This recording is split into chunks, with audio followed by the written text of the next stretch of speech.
আমরা জান্নাতে যেতে চাই কি চাই না?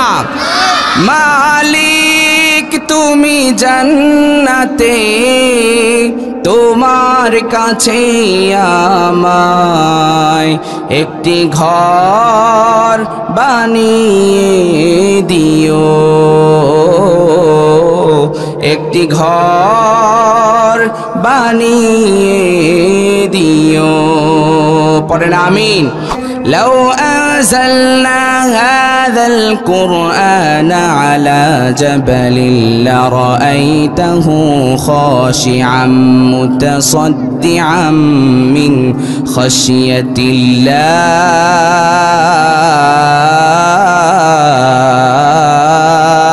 পড়েন আল্লাহু আকবার। এই কোরআন যদি পাহাড়ে নাজিল হতো, পাহাড় বিদীর্ণ হয়ে যেত, পাহাড় চূর্ণ বিচূর্ণ হয়ে যেত। তাহলে এই কোরআন হলো বাড়ি বাণী। কখনো কখনো আমার নবীর উপরে যখন ওহী নাজিল হতো, আমার নবী ঘেমে যেত। আল্লাহু আকবার। আবার যায়েদ রাদিয়াল্লাহু তাআলা আনহু বললেন, আল্লাহর নবী আমার উরুর উপরে বসে আছে, আমার উরুর উপরে শুয়ে আছে, মাথা দিয়ে শুয়ে আছে। আল্লাহর নবীর মাথা যেভাবে সাধারণভাবে যতটুকু ওজন ততটুকুই ছিল, হঠাৎ করে যখন জিবরিল আমিন আসলেন, ওহী নাজিল হওয়া যখন শুরু হয়ে গেল, আমার কাছে মনে হলো আমার মাথার উপরে বড় বড় বিশাল বিশাল পাহাড় বসে আছে। আল্লাহু আকবার। আমার ভাইয়েরা, এই সূরাটি সূরাতুল মুমিনুন যখন নাজিল হলো, নাজিল হচ্ছিল কেমন করে নাজিল হলো?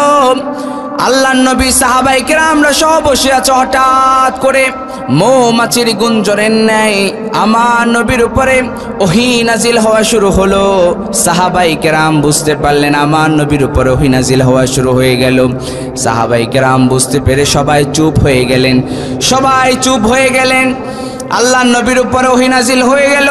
আল্লাহর নবীর উপরে যখন ওহী নাজিল হলো, ওহী নাজিল হওয়ার পরে আল্লাহর নবী কিবলামুখী ফিরে, পশ্চিম দিক ফিরে আল্লাহর নবী দোয়া করতে লাগলেন, আল্লাহুম্মা জিদনা ওয়ালা তানকুসনা ওয়া আকরিমনা ওয়ালা তুহিন্না ওয়া আতিনা ওয়ালা তাহরিমনা ওয়া আথিরনা ওয়ালা তুসির আলাইনা ওয়া আরদিনা ওয়ারদ আন্না।